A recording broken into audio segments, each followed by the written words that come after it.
Guys, there are 5 things I've written down, and you don't have to do these 5 things during a visa interview. You might get denied because you said these 5 things. Let's go right into it. And by the way, my name is Nathaniel, and if this is the first time you're seeing me, you're welcome to my channel, you're welcome to my page. I give visa insights because I believe in giving opportunities, global opportunities to people, especially Africans, so eventually we can go back to our country and impact.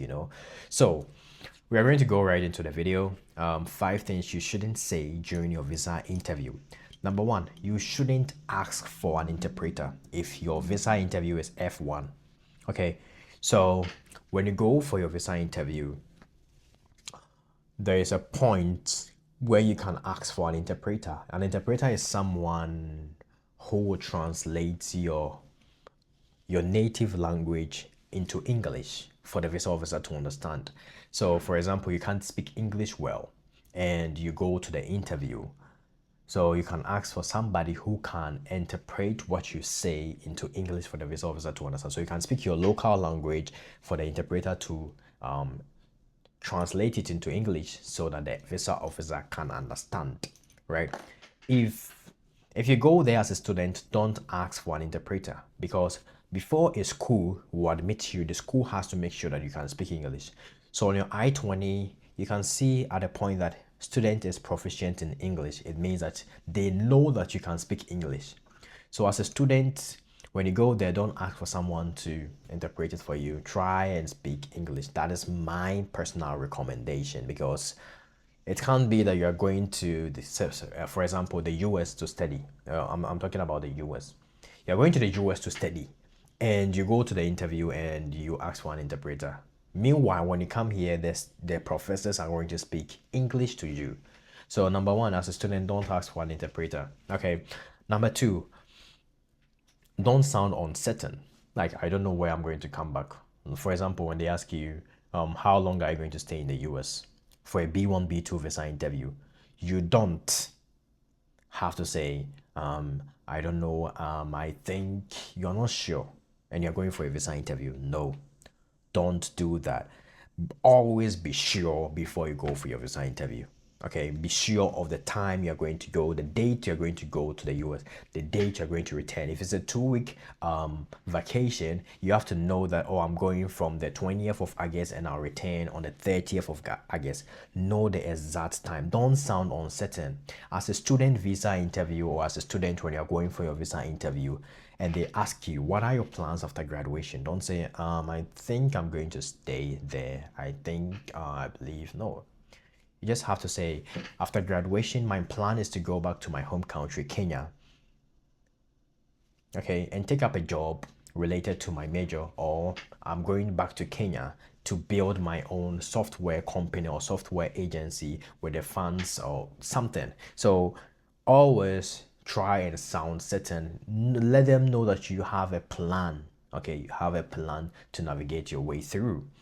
Number three, when your answers are very generic, I don't recommend that. For example, when they ask you, why do you want to study in the US? Okay, don't give general answers like the US is a good country, the US has many opportunities, the US has this, the US has that. That is why I chose to study in the US. It sounds great, but thousands of people came before you and they probably said the same thing. So these answers, I would recommend every answer to be very specific as possible. Okay, make the answers very, very specific. That is what they need. Make it very, very specific. Make it related to you. Okay, so talk about yourself, talk about your goals, and how the US is going to help you be a better version of yourself. That is what they want to hear because it makes them connect with you on a personal level.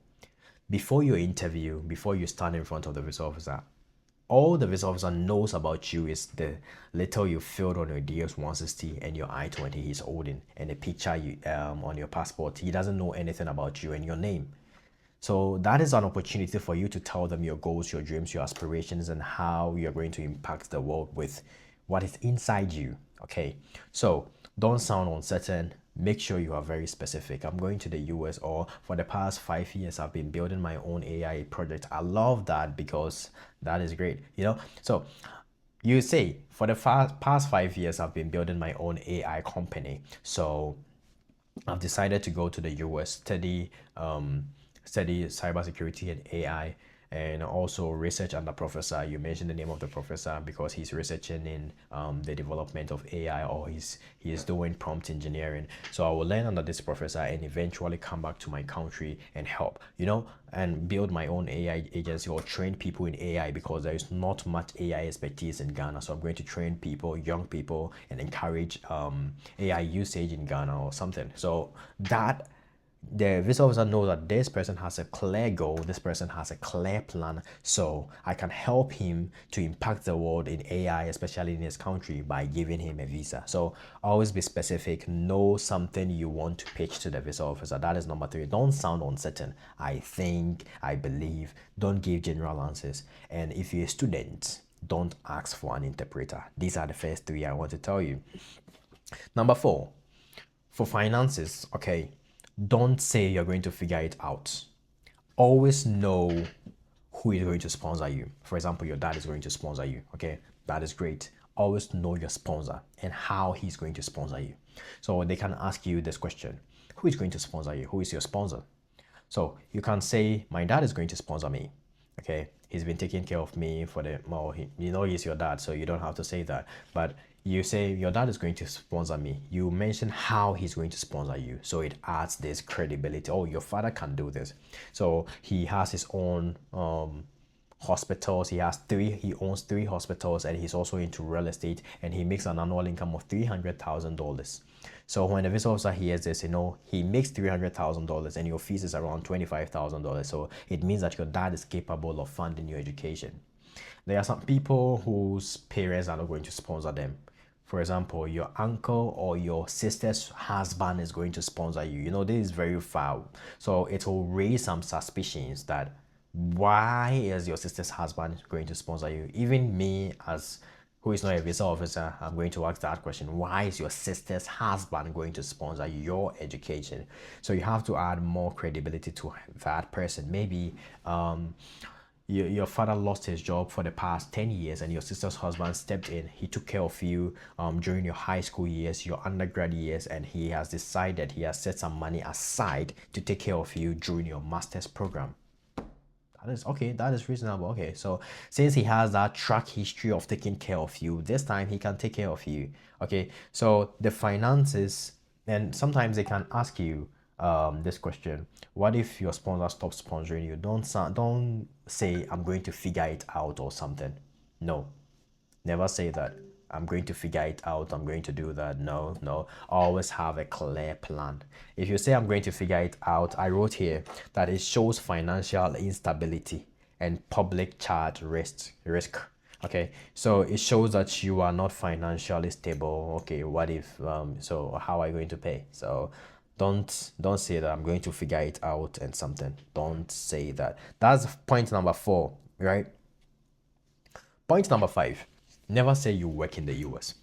Never say that.